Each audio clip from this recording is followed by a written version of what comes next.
So I'm not gonna lie here. I had low expectations for Ant-Man and the Wasp Quantumania. It's not because I don't like the Ant-Man films. They're fun. They have a bit of their charm, and I've had a good time with them, but I never really considered them my favorite MCU films. I do love Paul Rudd as Ant-Man, though. He's really good. But entering Quantumania, I'd seen the trailers and I wasn't as excited to watch it. But having now seen it, you know what? I'm kind of surprised because I knew it was going to be at least good, but I didn't expect it to take the turns that it does. And it's a lot weirder than I was expecting.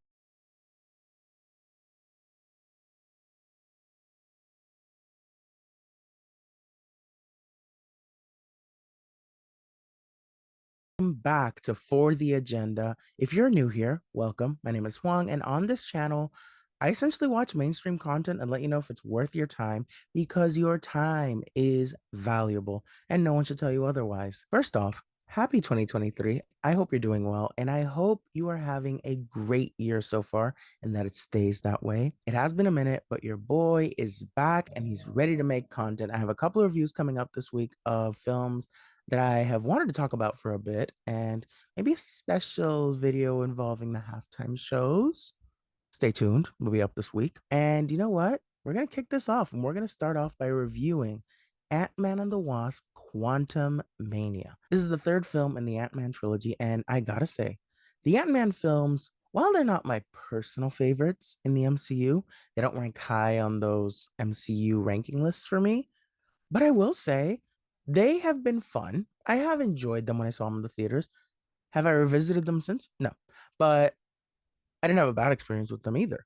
And I think that's mainly due to Paul Rudd just being perfectly cast as Ant-Man. You just see him in the suit and you go, you know what? I get it. It fits. It just fits. But now in Quantumania, we are back with Scott Lang, Cassie Lang, Hope Van Dyne, and her parents, Janet and Hank.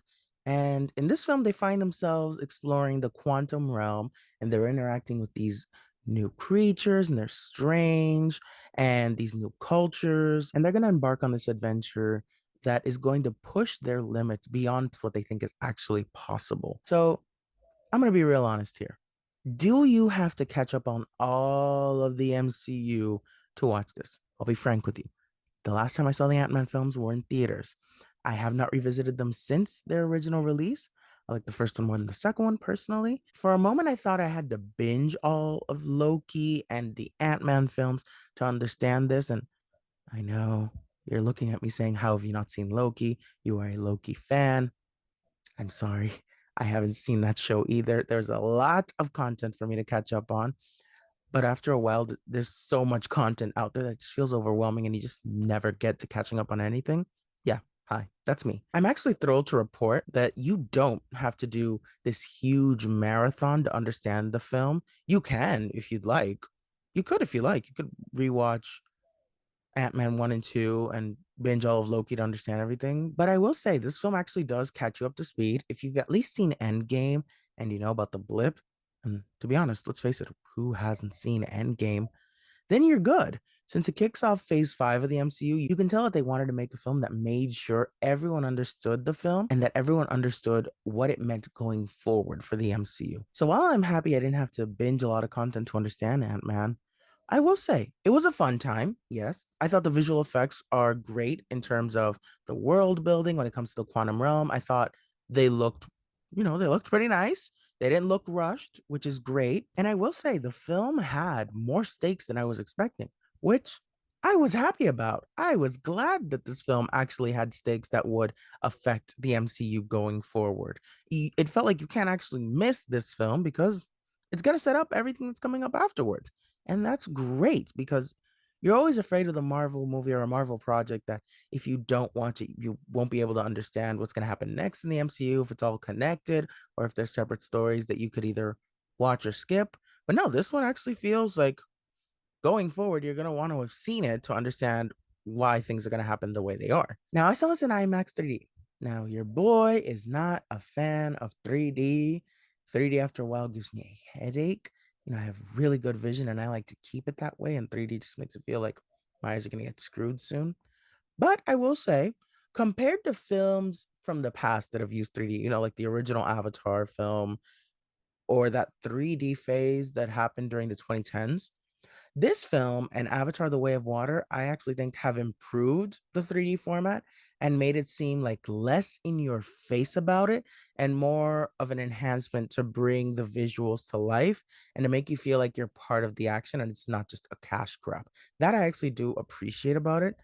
I'm still not a 3D person after this film, but I think if you do like 3D, you might want to check this out in 3D because it actually was a good use of 3D. From time to time, yeah, you take out the glasses and you can kind of see the film, but if you're already going to sit through this for 2 hours, just keep the glasses on if you can. Another thing I liked about this film, I liked the action scenes. I thought they were fun. They were chaotically fun.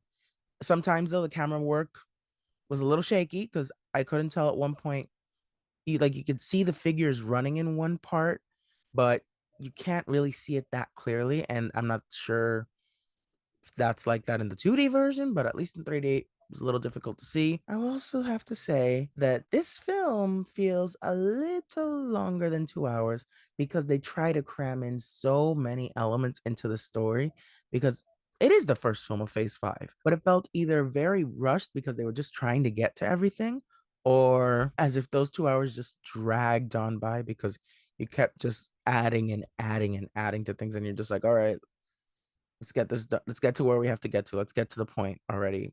And it did feel a little tiring. I'm not gonna lie. But even with that being said, even though it does feel longer than a 2 hour film, what it has done with the story, I actually felt moved by.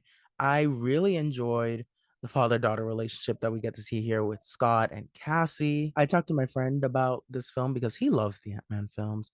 He is a fan of Ant-Man, so he was excited to see this.